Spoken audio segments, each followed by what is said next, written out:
What's going on, guys? It's Eric's What If, and welcome back to part 2 of What If Yuji Was Like Sinbad. The second I finish recording this one, I'm probably going to record Anti-Magic Yuji. But yeah, without further ado, let's just get right into this. Yuji would wake up and find himself in a room bound by seals, as Gojo would ask him if he was finally awake. Yuji would ask what was even going on, as Gojo would explain to him that since he had decided to eat the special grade object, he was now a vessel for the special grade cursed user, Ryomen Sukuna. And since that was the case, he would be placed under a special execution order. Hearing this would cause Yuji to have a shocked look on his face. Asking Gojo was he sure he heard him right, where Gojo would double down, telling Yuji that he heard him 100% correctly. Yuji would simply have a sad face, saying that he couldn't believe that he was so close to figuring out what that black energy was, as this would perk up Gojo's ears. He would walk forward, going towards Yuji, telling him that he didn't need to worry though, because Gojo put his execution at hold, for now at least, telling Yuji that he believes that Yuji has the ability to control Sukuna, again for now at least, and that he has an option. Since this is the first time something like this has happened, he could either die now or collect all 20 of Sukuna's fingers and then die. The choice was entirely up to him.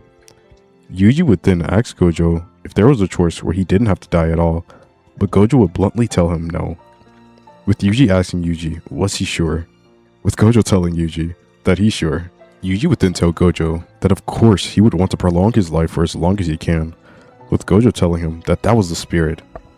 Gojo would then explain to Yuji that he would love to accept him immediately and put him to work. However, in order for Yuji to get into the school anyway, they would have to meet the principal first, because he has the final say in accepting Yuji, telling Yuji that the principal could downright allow Yuji's execution if he really wanted to. Yuji would then tell Gojo that anything's worth a shot, where Gojo would laugh, telling Yuji that he likes him. Gojo would unbound Yuji. However, Yuji would tell Gojo that before they go, he would like to know something. Making Gojo turn his head, Yuji would ask Gojo if he knows something about the black or white butterflies. Gojo would simply stare at Yuji, as he would begin to laugh, asking Yuji if Sukuna had begun messing with his head. Yuji would quickly get irritated, but Gojo would tell him that if something came up, he would be the first person to know, as both Yuji and Gojo would make their way to the principal's office. As they would be walking, Sukuna would grow a mouth on Yuji's cheek, telling Yuji that he should just ditch these guys, because Sukuna finds him interesting. His body is unique, telling Yuji that he will squander his potential by being in a place like this. Yuji would tell Sukuna to shut up, smacking his face where Sukuna's mouth was. However, the mouth would then move to his hand, as Sukuna would then begin talking to Gojo, telling him that he knows he sees it too. It's the only reason he's keeping Yuji around. Gojo would tell Sukuna that he has quite the mouth, but the only person that wants to use Yuji is Sukuna. Sukuna would cackle, telling Gojo that when he gets the chance in this body, for real, the first person he was going to kill was Gojo, as Gojo would simply laugh, telling Sukuna that he can try, but he'll lose. Yuji would then begin to push Sukuna back down, telling Gojo that he's sorry for Sukuna being such a yapper. Gojo would tell Yuji that it was alright, and they were finally here. Gojo and Yuji would walk into the building, where Yuji would look ahead and see the principal sitting on the ground playing with the doll. He would look over at Gojo, asking who the creepy old guy was, as Gojo would begin to laugh, as Principal Yaga would tell Yuji that he was the principal. Yuji, being shocked, would apologize, as the principal would ask him what is his reasoning for coming to Jujutsu High. Yuji would tell the principal that he simply wants to help people. The principal would stare at Yuji before placing his hands above one of his puppets, telling Yuji that if that was all, he doesn't think that he can allow someone like him at Jujutsu High. Yuji began to panic, asking him how that wasn't a satisfying answer, as Principal Yaga would tell Yuji that it's because he didn't give him an actual answer, telling Yuji if he wants to save people, why doesn't he go work as a police officer or something? Why a Jujutsu sorcerer? As Yaga would then send the doll onto Yuji. As Yuji would catch the doll, slightly struggling to hold it in place, he would apologize to Yaga, telling him that he's sorry for giving him a half-assed answer. He would tell Yaga that he believes fate brought him here. Yaga would stare at Yuji with a stoic expression, telling him that if that was supposed to be his real answer, it was even worse than the first one. Yuji would then tell Yaga that he wasn't playing around. From the day his grandfather died, he's been searching for that black energy he once saw before, and he doesn't think it was a coincidence that he happened upon the finger. It was fate that brought it to him. From the moment the finger was in his side to being here now was complete fate. Yaga would smirk at Yuji, telling him that he's more crazy than he thought, telling Yuji that he's been accepted into Jujutsu High. Yuji and Gojo would leave, with Gojo showing Yuji to his dorm room, explaining to Yuji exactly what they were going to be doing. At the end of his explanation, Gojo would tell Yuji that he wants to see him later after he gets settled in. Yuji would tell Gojo okay. As some time would pass, Yuji would make his way outside where Gojo would be there, telling Yuji that he was waiting for him. He would tell Yuji to follow him and that he was going to take him to the training grounds. Yuji would ask Gojo if he was going to teach him something crazy, with Gojo telling him that something like that might happen. They would reach the training grounds, and Gojo would scan Yuji once more, as he would tell Yuji that he's been studying him for a while, and the more Gojo looks, the more he finds out. He would explain to Yuji what cursed energy is and how it takes negative emotions to conjure. Gojo had wondered if Yuji knew how to use it, with Yuji telling him that he's never been able to use something like that. The only thing he sees sometimes are white butterflies, and the black ones, but those rarely show up. Gojo would then tell Yuji to try to conjure up his cursed energy. Yuji would concentrate as Gojo would watch, scanning Yuji carefully. However, Yuji would open his eyes as he would say, "There's nothing." Gojo, however, would tell Yuji, "It's not nothing." He would tell Yuji that his body is absorbing cursed energy and being compressed and refined. The constitution of Yuji's cursed energy was completely different from what he's ever seen before. Gojo would ask Yuji to conjure it again, however, he would tell Yuji to remind himself that the energy he feels is his, and he just has to learn how to will it forth. Yuji would close his eyes, again, concentrating even harder, as the cursed energy that was stuck in place for Yuji would finally move. Gojo would begin to smile, saying that they have another monster on their hand, with Sukuna inside of Yuji cackling. Yuji would hold out his hands, as he would see white butterflies flying off of his hands. Yuji would ask Gojo what it was, as Gojo would tell Yuji that that was his cursed energy. Now all you need to do is learn how to control it. Yuji would say that he thinks he knows how it works, as Gojo would smile some more, telling Yuji to show him. Yuji would then make hand signs, as he would say, "The Jinn of Wrath and Heroes, I command thee and thy household to feed on my cursed energy and empower my will with your great ability. Come forth, Ball." As Yuji's cursed energy would begin to gather in one spot, as it would begin to shine brighter, and from the light would come a giant blue man with horns on his head and clothing that seemed ancient. Gojo would simply look on in awe, as he had never seen a technique like this before. The giant man would introduce himself, saying that his name was Ball. He would like to know who is the one who's going to be the next king. Yuji would raise his hand, saying that he thinks it's him, as Ball would turn, staring at Yuji, simply saying no, and in a flash, he would turn back into a gathering of cursed energy, dispersing. Yuji would turn to Gojo, as Gojo would be turned away laughing, with Yuji asking what the hell even that was. Gojo would tell Yuji that that guy probably didn't believe you were strong enough, so there's only one thing for you to do, as Yuji would nod his head, with Gojo saying that he was going to go pick up the third first-year student. He wants Yuji to stay here and figure out how his ability works. Yuji would nod his head as Gojo would take off. In the field alone, Yuji would say the chant once more, as Ball would appear again, looking at Yuji. Yuji would tell him that before he says anything, if this is his cursed energy, then why isn't Ball listening to him? Ball would tell Yuji that it doesn't matter if he's able to summon him. Anyone with the technique could.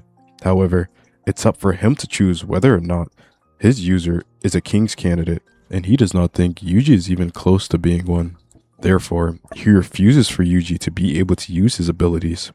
He would tell Yuji that maybe in 1,000 years from now he might have a chance, but as he is right now, absolutely not. Ball would then tell Yuji that he believes that only those who are strong are king material, and in order for him to even consider Yuji as a king's candidate, Yuji needs to gain strength. As for right now, however, he doesn't care, telling off Yuji as he would begin to fade away once more. This would piss Yuji off. He had finally gotten a little control over his abilities, however, he can't even use them. He would take a deep sigh, however, this wouldn't discourage Yuji. Ball had told him what he needed to do. and all he needed to do was get stronger. So he'll get as strong as he can, so he'll be able to use ball power. As Megami would walk onto the field, asking Yuji why he was just sitting out here talking to himself, Yuji would turn his head and make a stank face at Megami.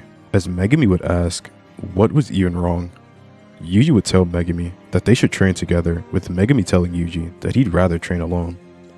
Yuji would tell him that the last time he saw Megami fight, he was in worse shape than him, and if he recalls correctly, when Megami tried to push him, he barely moved. Asking Megami, doesn't he want to get stronger? Megami would look down at his hands, clenching his fist. Even though he didn't want to admit it, Yuji was right. He was weak. He was still weak. Megami would kiss his teeth, telling Yuji that he's only doing this because he wants to, not because Yuji told him so. With Yuji saying, sure. As they would begin their training with one another, Megami knew he was lacking in his physical side, or it was the opposite for Yuji. Yuji needed better control on his cursed energy, as he wasn't able to control it all. So they would begin with a light spar, just to see where each other was at. It was obvious from the beginning, but Yuji's physical capabilities were way beyond what Megami was expecting. He knew Yuji was strong, but this was something different. Even while controlling his strength, Yuji's punches were hard, and he was insanely fast. On the other hand, Megami's use of curse technique was exceptional, coming up with ways to get around Yuji's speed and power. Megami would give Yuji a few pointers on how to control his cursed energy, as well as Yuji doing the same thing for Megami with his fighting style, until eventually, Gojo would come back, and with him would be another person.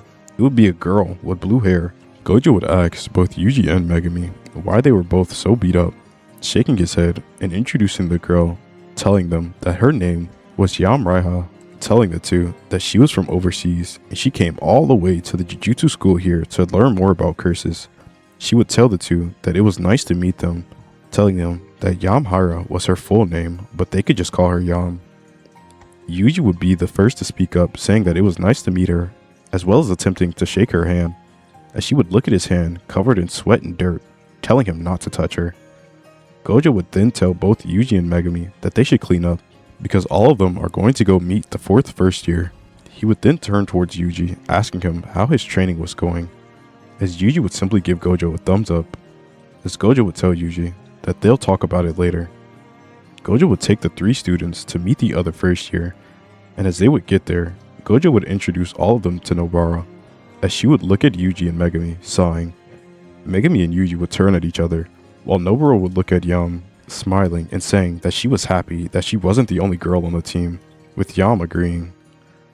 Gojo would then tell the group that they were going to go somewhere special, with Yuji and Nobara getting excited, but as they would get there, their excitement would turn into disappointment. Gojo would have brought them to an abandoned hospital, where he says a lot of people have been going missing, and he wants Yam, Nobara, and Yuji to go in and figure out what the cause was. Megami would then ask Gojo why he wasn't going, but Gojo would simply smile, telling the three to get going. He would tell Yuji to show him what he's learned so far, with Megami telling Gojo that he still didn't answer his question. The three would enter the building, with Nobara breaking the silence, asking both Yuji and Yam what their curse techniques were. Yam will begin to start telling them both about her technique that was called Cursed Energy Transmutation. It simply allows her to change the substance, element, or state of her cursed energy. However, it comes at a drawback. If she doesn't understand what she's creating, or trying to create, it'll sap more of her cursed energy. Yuji would speak up, telling her that that was pretty cool. Could she create like fireballs and stuff? Yam would then hold out her hand, summoning a cursed weapon. This would shock both Yuji and Nobara, seeing as the weapon seemingly just came out of thin air. She would tell them that it was easier using this cursed object to focus her cursed energy in one point. However, she could create something like a fireball. She just doesn't see what use a fireball is. Yuji would tell her that it was cool and you could blow stuff up, while Nobara would simply call Yuji an idiot. She would grab Yam by the hand, pulling her away from Yuji, telling her that they might as well leave the idiot, because she doesn't want him to rub off on her. Nobara would storm off with Yam, with Yuji being left there, looking dumbfounded. He would think to himself, wondering why Nobara even thinks he's an idiot. However, just then, from behind Yuji, a cursed spirit would appear. Sprinting straight towards Yuji, Yuji would immediately turn around, jumping over the cursed spirit. As outside, Megami would ask Gojo once again, why was it that he didn't want him to go inside with him? he would tell Megami that he's already experienced in exercising curses like this. However, those three, they grew up in completely different environments. This is Yuji's first time using cursed energy. I just want to see what he's capable of, for now at least. While the other two, they grew up in extremely different environments from Japan. The cursed spirits where they were from might not have been as strong as the ones here. If things do get down to the wire, I'll help them. However, for now, I just want to see how capable the three of them are. As we would cut back to inside, Yuji would be above the cursed spirit, charging as much cursed energy as he could in his hands, as the white butterflies would seemingly gather in Yuji's fist, causing it to glow slightly. He would launch a punch straight down at the cursed spirit, blowing a hole straight through its torso. As Yuji would land on the floor, he would smile, saying that he's gotten a bit stronger. As Nobara and Yam would be on the other side of the hospital, encountering a cursed spirit of their own. Nobara would tell Yam that she had got this, bringing out her hammer and nails, as there would be a bunch of skeletal models sitting in the middle of her room. She would tell the curse that if it wasn't going to move, she was going to begin. As she would throw the nails in the air, slamming them with her hammer. As it would pierce the skeleton in the front, the skeleton would begin to fall backwards, as it would catch itself, growing an eye on its forehead, beginning to screech out at Nobara. As it would lunge, she would snap her fingers using hairpin. As the skeleton would explode, she would think that was all. However, every single other statue in the room would grow an eye on its forehead, as it would all snap towards Nobara and Yam. However, Yam would use her curse tool, slamming it on the ground, as the air in front of Nobara and Yam would seemingly disfigure itself. As the skeletons would run forward, they would all run into an invisible light barrier, piling up on one another, as Nobara would be confused as to what just happened. Yam would then tap her staff on the ground once more, as the invisible barrier would seemingly wrap itself around all of the skeletons.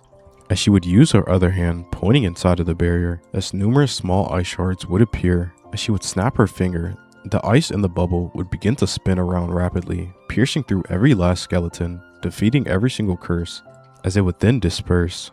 As Yam would take a deep breath, as Nobara would grab onto Yam, telling her that that was amazing, asking her how did she even do that. She would tell Nobara that it was a bit complicated, but she'll explain it to her later. However, just then, both Yam and Nobara could feel a presence that was pretty strong, as the door behind both of them would begin to slide open, as a skeletal-like figure would begin to walk through the door. As it would open its mouth, it would be mumbling a whole bunch of nonsense. The words weren't comprehensible at all. Yam would then look at Nobara, telling her that she doesn't think either of them could take this one on. This must be the cursed spirit that's been taking people. She would tell Nobara that they might have to go grab their teacher. Nobara would tell Yam that she agrees. However, she wasn't sure how they were going to be able to get past this thing.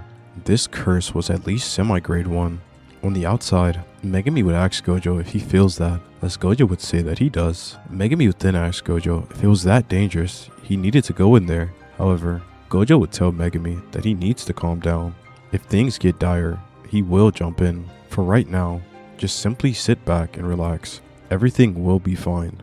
As we'd cut back inside, where the cursed spirit would begin sprinting straight towards Nobara and Yam, faster than the other cursed spirits. Before Yam even had time to put up a barrier, he would grab her by the arm, throwing her across the room, slamming her into the wall. As Nobara would hurriedly attempt to throw her nails in the air, the cursed spirit would already turn around, sending a kick straight towards Nobara's jaw. Nobara would panic. An object would come flying into the room, slamming into the curse, sending it flying across the room. Yuji would then sprint into the room, as he would look around, seeing Yam on the floor and Nobara in a blocking position. Yuji would then curse himself, saying that he was just a little late. As he would rush towards the curse would then scream, breaking the rubble from underneath him, as an eye would appear on his forehead, staring at Yuji. As Yuji would look at the curse, seeing a large amount of black butterflies coming off of its body. Yuji would angrily look at the cursed spirit, as the cursed spirit's eye would look at Yuji, as the gravity around Yuji would seemingly double. He would be caught off guard by the sudden increase in gravity. As the curse would sprint forward, the curse would go for an attack on Yuji, swinging its arm. However, Yuji would easily dodge the attack, countering with an attack of his own, sending a kick straight towards the curse's face. As it would connect, the bottom part of the cursed spirit's jaw would shatter.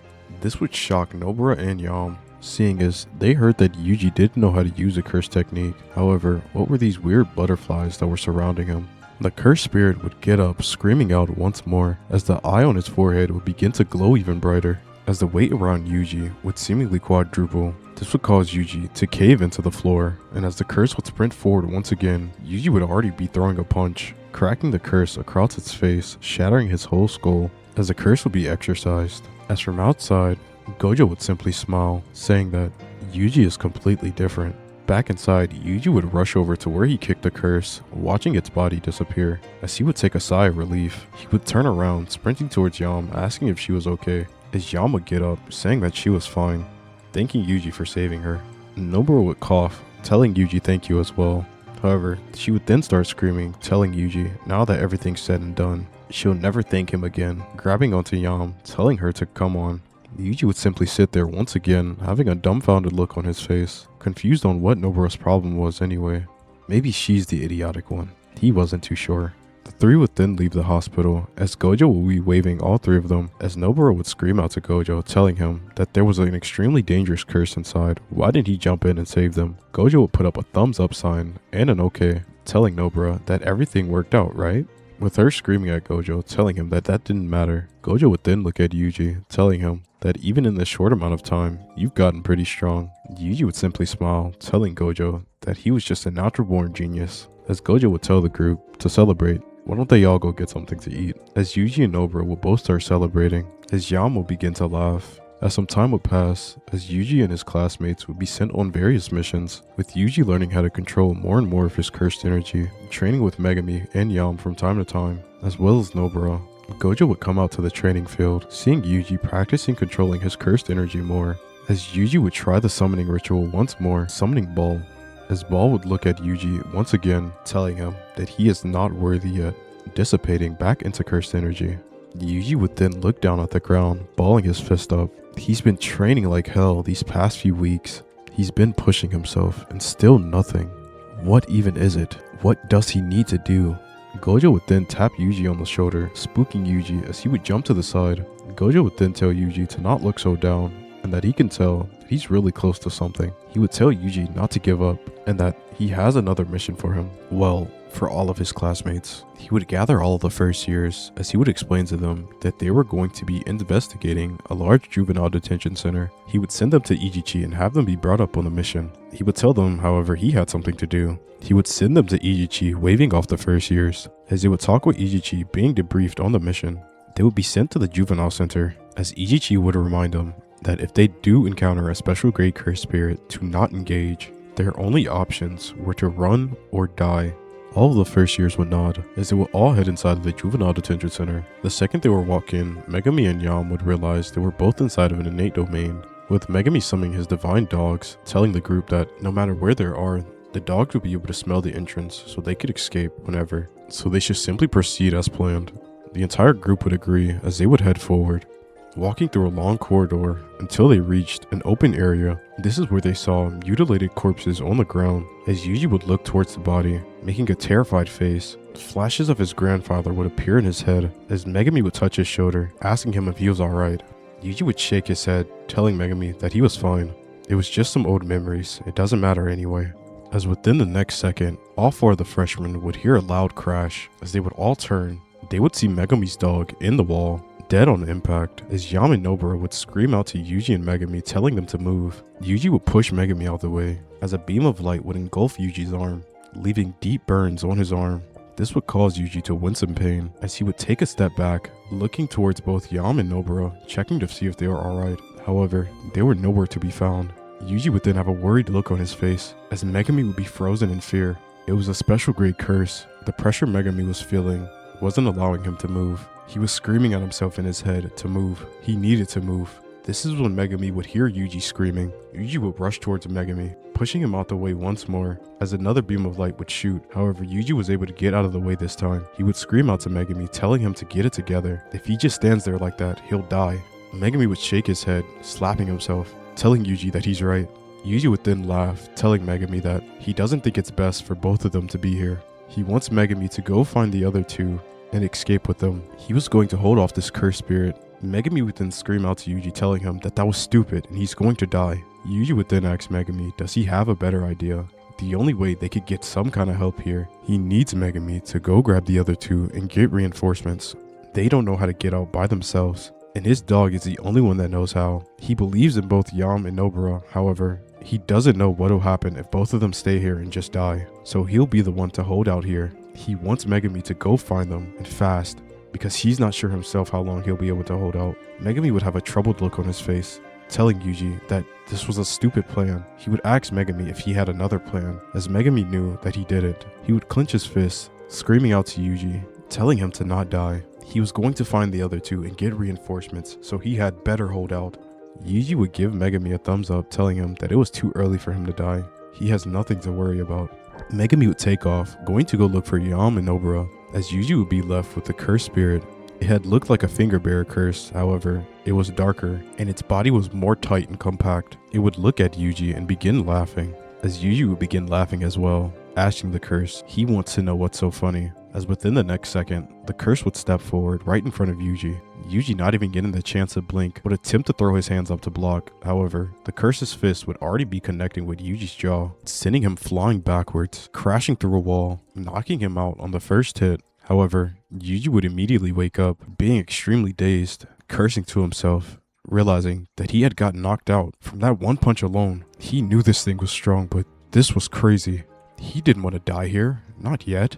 There was so much more that he needed to do. He wasn't going to let it end like this. He would grasp onto the wall, trying to get himself up, as he was still dazed from the punch. Yuji would take a deep breath, as he would begin letting curse energy flow throughout his entire body. The curse would then look at Yuji, as it would begin to laugh once again. It would begin rushing towards Yuji, as Yuji would be standing there with his eyes closed. The curse spirit would be right in front of Yuji, as it would be about to throw an attack. However, Yuji was already throwing his attack, as it would rocket straight towards the cursed spirit's face, smashing into it, causing the cursed spirit to be pushed back quite a bit.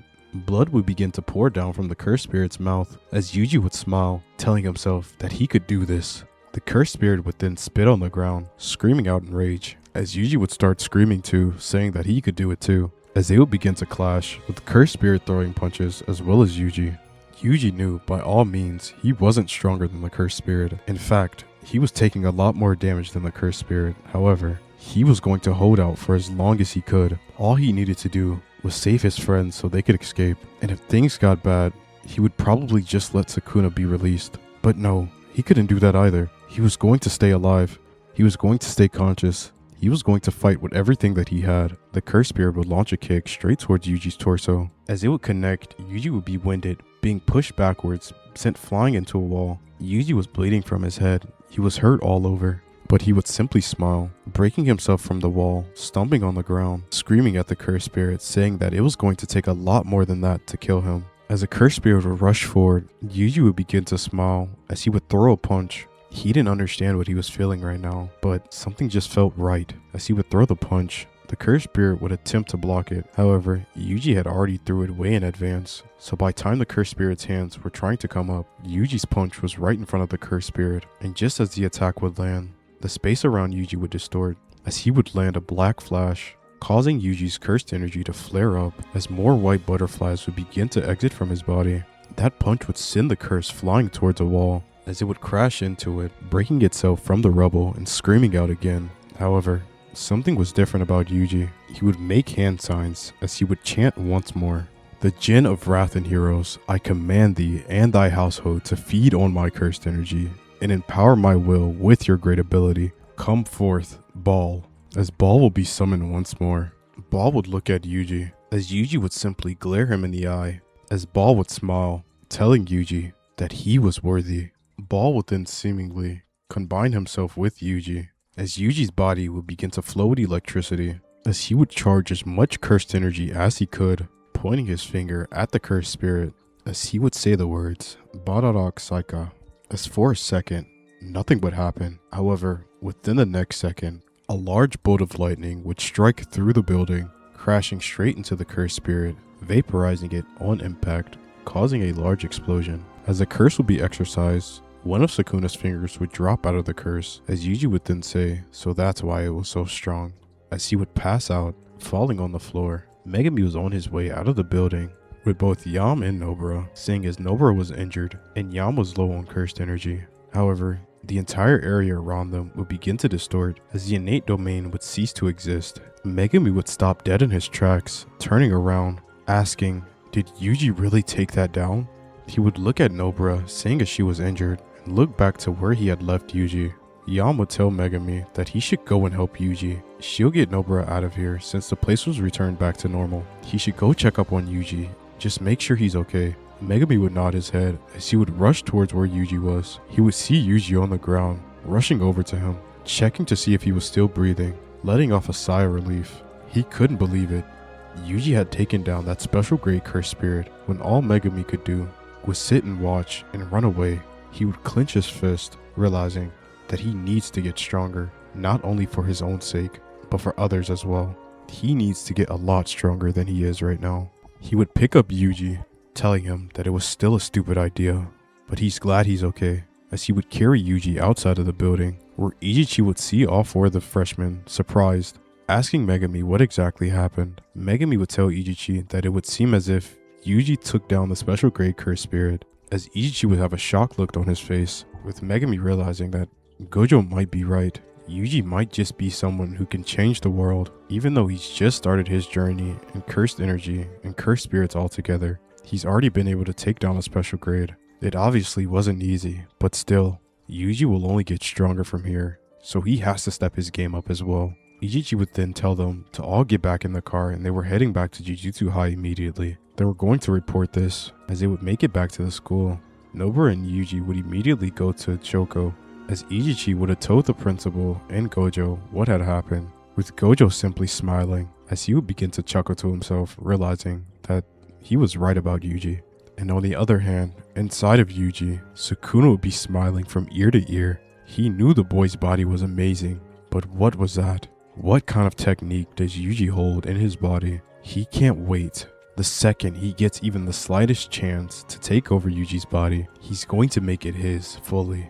And I think that's where I'm going to end it off here. I know this is more of the boring parts of JJK, but hey, I'm going through every little thing, or I'm going to try to go into full detail on as much as I can, because I need to explain a lot of things with this story. And by the way, this Yuji just looks like Sinbad with pinker hair instead of purple. So just imagine teen Sinbad doing all this stuff in JJK. It just makes it cooler. But yes, thank you for listening, and I will see you guys later. Peace.